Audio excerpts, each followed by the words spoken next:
श्री गिरिराज धरण की जय। श्री जमुना मैया की जय। जय जय श्री राधे। जय जय श्री राधे।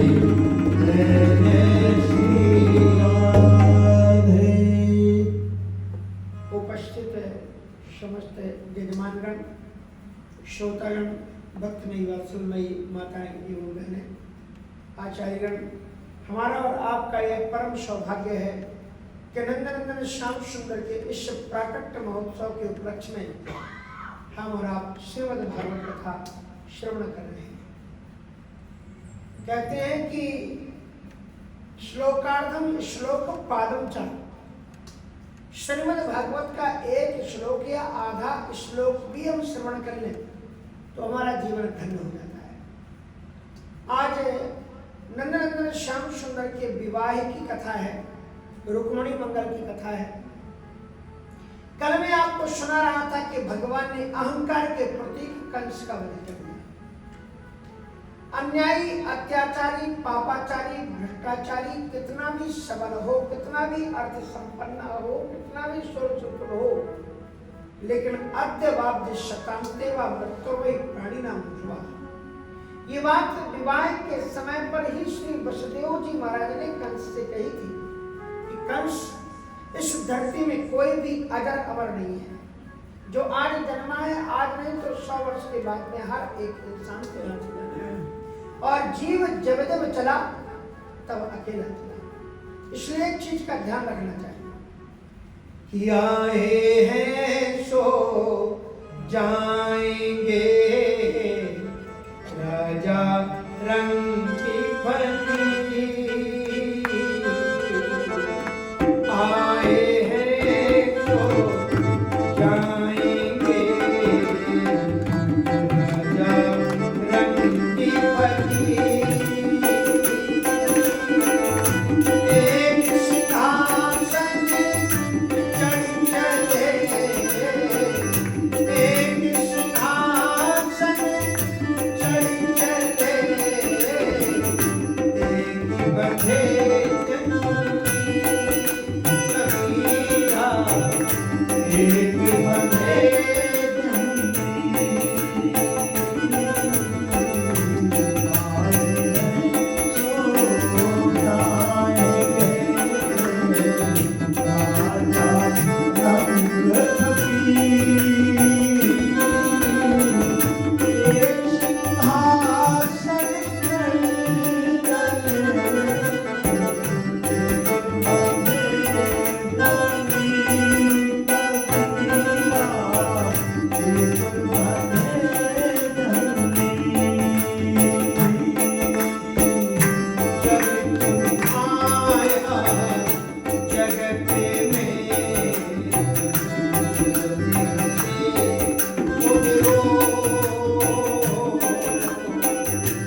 कंस भी काल के गाल में समा गया और कंस के मरने के बाद फिर थोड़ा सा ज्यादा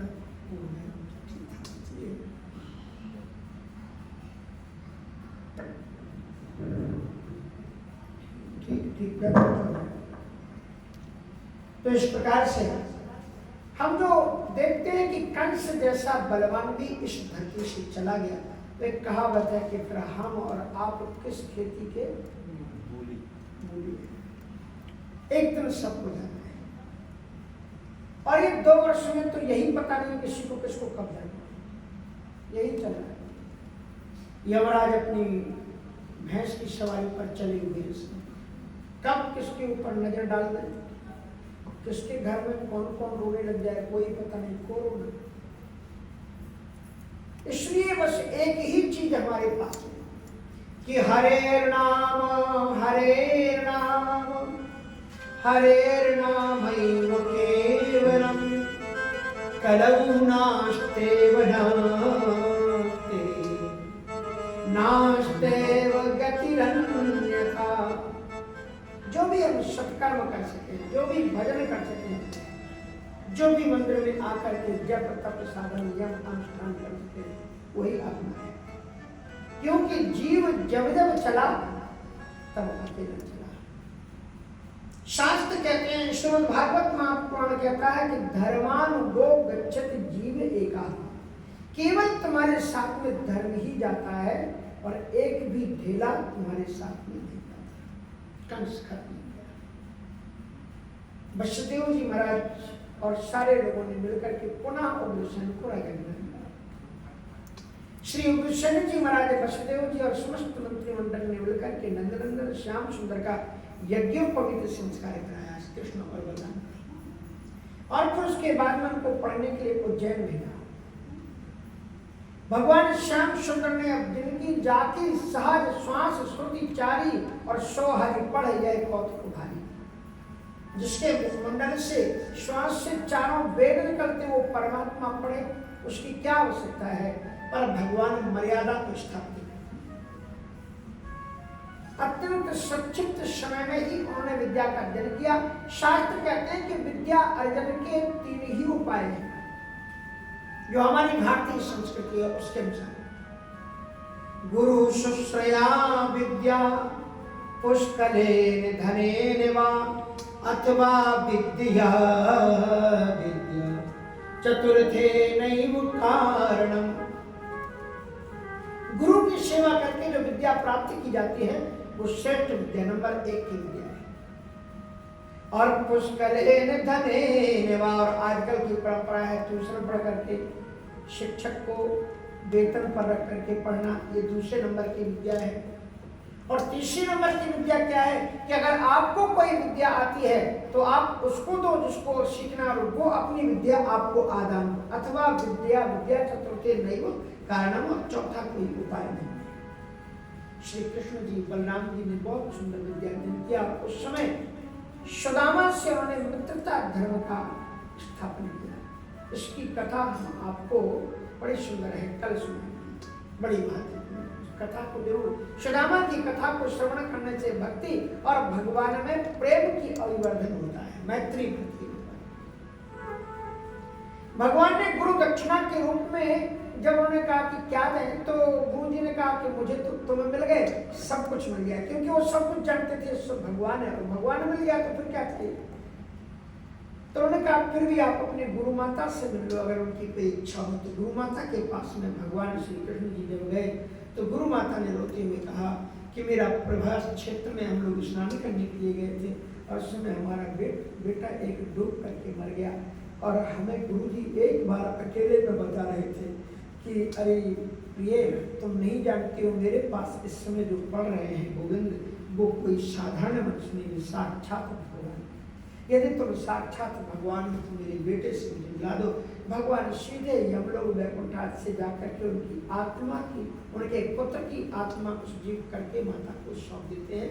और इतनी बड़ी गुरु दक्षिणा आज तक किसी ने, क्योंकि कोई कितने भी डॉक्टर को लगा लो, कितने भी किसी को लगा दो, कोई मरे हुए व्यक्ति को लौटा सकता है, लेकिन ये भगवान ही कर सकता है। क्योंकि भगवान को कहते हैं कर्तुम अकर्तुम अन्यथा कर्तुम समर्थ एष परमात्मा। जो राई कहूं पर्वत करे और पर्वत राई सुन। भगवान श्री कृष्ण जी विद्याध्ययन करके लौट करके जब आए तो मैया देवकी जी ने सोचा कि बड़े दिनों बाद मेरा लाडला स्कूल से पढ़ करके घर आए। आपके भी बच्चे जब कॉलेज से आते हैं तो आप क्या करते हैं, पूरा आपका ध्यान बच्चे पर रहता है कि बच्चे को क्या क्या अच्छा लगता है, अच्छी अच्छी चीजें बना करके इसको खिलाएं। मैया देवकी ने बड़े प्यारे प्यारे सुंदर स्वादिष्ट मिष्ठान बना करके थाली परोस करके गोविंद के सामने, और भगवान श्याम सुंदर थाली पर बैठे हुए थोड़ा सा कुछ सोच ही रहे थे। एक कौर उन्होंने उठा करके मुख में रखा, तब तक देवकी मैया ने पूछ दिया, बेटा कन्हैया भोजन कैसा लगता है, कृष्ण भोजन कैसा। इतना सुनते ही श्रेष्ठ श्री कृष्ण जी फपक करके रो उठे, आंखों से आंसुओं की धाराएं बहने लगी, मुख का निवाला मुख के अंदर नहीं गया, गिर पड़ा थाली में, और गोविंद रोते हुए उठ करके वहां से चले गए। इधर उद्धव जी महाराज श्री कृष्ण के परम प्रिय सखा थे। उद्धव जी का जो परिचय श्रीमद् भागवत में है बहुत अद्भुत है। वृष्णीनां प्रबलो मंत्री कृष्णस्य दयिता सखा शिष्यो बृहस्पतेः साक्षात् उद्धवो बुद्धिसत्तमः। वृष्णीनां प्रबलो मंत्री, वार्ष्णेय कुल के उद्भूत जितने राजा हुए उनके श्रेष्ठतम ये मंत्री थे। और ये कृष्णस्य दयिता सखा, श्री कृष्ण के दांत काटी रोटी याद अभिन्न मित्र थे। और विद्याध्ययन में शिष्या बृहस्पति, देवगुरु बृहस्पति से दीक्षा ग्रहण की थी, और गुरु के ही समान थे। शिष्या बृहस्पति साक्षात उद्धवो बुद्धि सत्तमा। उद्धव का मतलब क्या है, उत मानी उत्कृष्ट, और धव मानी बुद्धि, जिसकी उत्कृष्ट बुद्धि थी।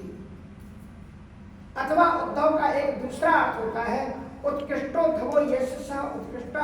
उद्धव माने उत्कृष्ट बुद्धि है, या भगवान गोविंद के चलते फिरते उत्सव स्वरूप थे। उत्सव स्वरूप आप जानते, उत्सव विग्रह जानते, वहाँ देखो उत्सव विग्रह, ये जो मूर्ति है ये अचल है, और जो नीचे रखे ना जिनको अभिषेक कराया जाता है या इनको इधर उधर ले जा सकते हैं, ये उत्सव विग्रह होती है।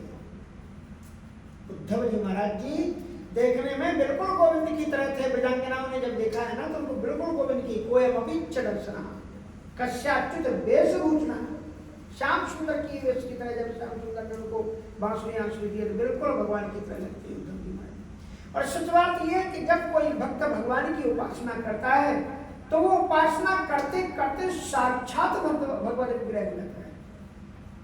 वाल्मीकि रामायण में जब हनुमंत लाल जी महाराज सुंदरकांड में सीता की शुद्धि लेकर के आए तो सुग्रीव उस समय कहा कि कैसे है प्रभु जी, तो सुग्रीव ने कहा कैसे बताया हनुमान जी, मुझे तो ये लगता है कि राम जी सीता को इतना याद करते हैं, इतना याद करते हैं कि कहीं याद करते करते एक दिन राम सीता के रूप में परिवर्तित हो जाएंगे।